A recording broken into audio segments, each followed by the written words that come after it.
We are back on MorningLine. Thanks for joining us on this Thursday. Kind of flip-flopped, did open phones. Well, we were going to go open phones yesterday until we had some technical problems. But today we're doing the topic, as you see on the screen, effects of the proposed health care bill being discussed in the Senate right now. Postponing a vote. Support not really there, but the senators forging ahead. This was a promise from President Donald Trump. Linda O'Neill's with us, with the executive director of the Tennessee Commission on Children and Youth, and Kinika Young as well with us this morning from the Tennessee Justice Center. Kinika, as we went to the break, before we get to the phone calls, I was asking, just beyond the cuts in Medicaid, what other things are you concerned about and what they're considering right now? Well, we're concerned about the bill allowing states to opt for a waiver, which would allow them to sell plans in their state that don't have essential health benefits, as that has been defined by the Affordable Care Act. So states would be left to decide for themselves what is an essential health benefit. So things like hospitalization, prescription drugs, rehabilitative services, etc., those things may not be offered in the plans that insurance companies are allowed to sell on the marketplace. But as a customer, I would go to the marketplace and I'd see, well, you're not including that. This is a worthless plan, which is exactly what it would be. And I'd say, I'm not buying you. I'm going to go buy one that does. Now, if I have a pre-existing condition, would I be able to buy anyone I want? Because that's one of the things that, they say they're going to keep. If you have a pre-existing health condition, you'll still have access to health care. The question would be, can you afford the plan that you need when you have a pre-existing condition? So the cheap ones will be the ones that are worthless. Exactly. Okay, that don't offer the essential things that you would expect. I mean, I'm just thinking you have insurance at home, right? So what do you expect from your insurance plan? I mean, I expect help in covering hospitalization. I expect, my doctor's visits, physicals maybe to be covered. What were some of the essentials you said too? Prescription drugs. Emergency care. So there may be some that a state would allow to be offered that don't include those things? There would, potentially. States would be, they would have the option to decide what they think are essential health benefits. Okay, and if they exclude the essential health benefits, what would they offer?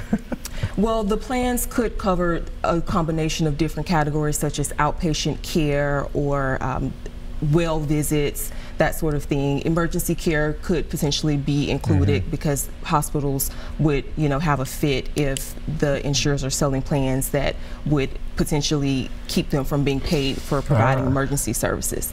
So there are certain categories of things that would be included, but the Congressional Budget Office, which is the bipartisan group that scores the Senate's bill, they've said that most people would be incentivized to buy a bronze level plan. That's what's on the marketplace today. The bronze plan has a $6,000 deductible. So when they talk about lowering premiums, they're only addressing a part of the financial puzzle because you still have other out-of-pocket costs that are out of reach for most people. If you're making $12,000 a year, which is the federal poverty line, then $6,000 in a deductible is pretty much no coverage. Yeah. I mean, the more you hear about, the more you understand why support's hovering at around 12%. And a lot of these Republican senators who, want to pass something to improve it are balking at it. Because I'll tell you, they pass this and their constituents get hammered, it's going to hurt them politically. That's the thing. We all know that's what it's about. Senators are more concerned about keeping their seat. Let's go to Brian. Brian, good morning. Good morning. I'm first. Yes, you are, Brian. Go ahead, my friend. What's your take or question? I got a couple things. I might not completely agree with the gentle lady from the government agency. I think that our small little clinics in the rural areas are doing better, and it used to be with less. Now it's with more, because you're getting more, and people realize. Now, I have the Therapy Clinic, which is an excellent clinic. It's a little town. A lot of little towns. I have friends in Kingsport. I was there when I was younger. And it used to be a lot worse back then, let me tell you. I mean, these people, it was really bad in the 80s and 90s. But for some reason, I don't know if it was Obamacare, because you know me, I'm a global Republican, but if something's working, I've noticed that the little clinics way out in the little towns, and they have a little van come by, a lot of these people, though, it's their lifestyle. They shouldn't be getting really overweight, eating sugar and stuff. So, you got that, too. But I believe, a couple basic rights in Tennessee. I'm really big, I'm a Sierra Club member, a big, fan of the nature and the individual rights, and, like the rural guys, they like that. And then, of course, I would think basic health care. Yeah. So, my brother's a doctor. I can most of my care for him. He's a eye surgeon, and then I have the clinic out here. And I can go to Therapy Clinic and I don't don't like blood work. I don't like doing a lot of that stuff. My woman makes me go. And I pay like $120, and then I went again, and the total was only like $200, where if I went to another doctor, it probably would have about $600-700. And they let me take like 3-6 months to pay. Well, how do you feel then right now about what the GOP is considering? I don't know. All I got to say is, if you're out in the country and you've got a little doctor, a little clinic, I don't even see a real doctor. It's like a nurse or practitioner or something, but he's pretty good.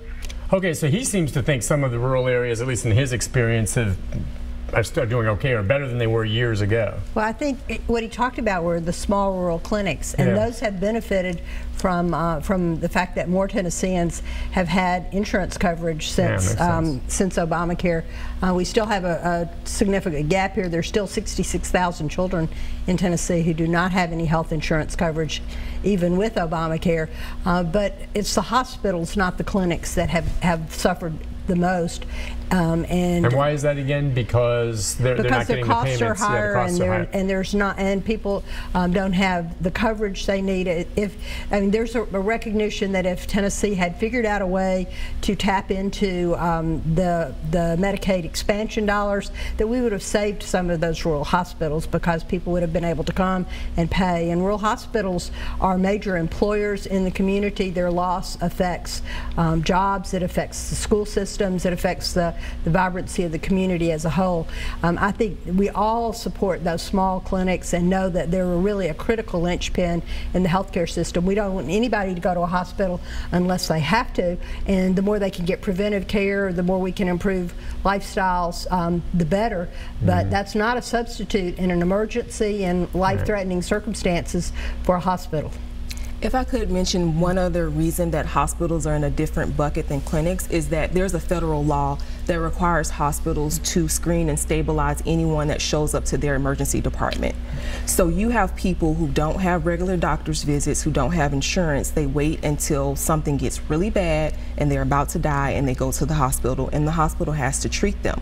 And so if that person doesn't have insurance and they can't pay their bill, the hospital has a huge debt. And they have to deal with this debt the best that they can, but it really weighs down on their books when they have such high uncompensated care that they are obligated to provide. And that law likely is not going to change. And that's the whole story, and we've heard it. What you're explaining there is that basically that folks without any insurance and they get sick, they go to the most expensive place to get treatment, which is the emergency room. And then who pays for it? We all know who pays for it. All of us do, to compensate, which, and I understand not turning someone away.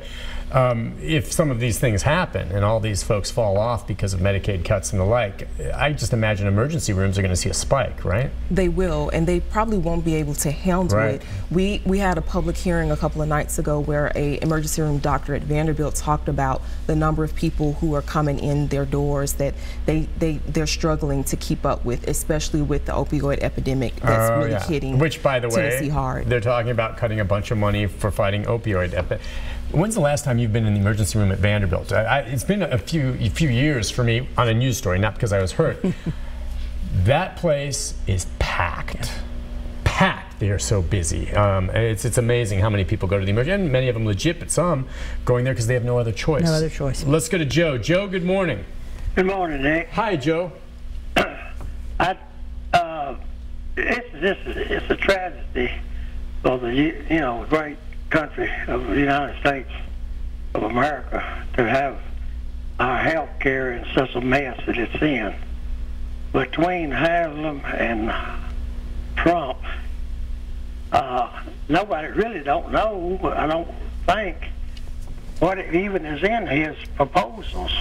I don't think he necessarily knows the details himself at this point, the president. He speaks in broad-based terms and is letting the Senate come up with it, Joe.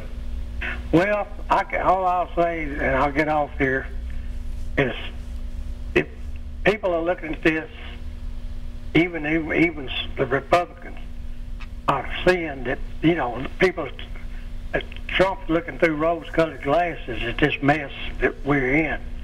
But he hadn't really changed Obamacare. All he's done is mess it up. What little coverage these people had. If you're fortunate enough to have a decent insurance through an employer or what else, you're lucky. But to have a $6,000 deductible You're exactly right about the emergency rooms being full. You can go into the major hospitals in Nashville, Yep. and the emergency rooms are full for people that don't have insurance, and that's the only place they got to go. Yeah. So, All right. I'll say it's one big mess. Yeah. I gotcha. It is. It is. High deductibles are there for private insurance costs. I don't know what you guys pay for your. You have a choice. You can go with the higher premium, lower deductible, or the lower premium if you're healthy, and the higher deductible, which is kind of what I'm doing, you know. But it's expensive for everyone. The big picture on this, folks, as we go to the break, is we can talk about all these things that they're trying to fix. What we really need to do is just find a way to bring down the cost of health care. I mean, pharmaceuticals and I mean, it's crazy, especially when you compare to the costs that they pay sometimes in other countries. We'll take a break and be back with more of your phone calls right after this. Yeah, I just came back.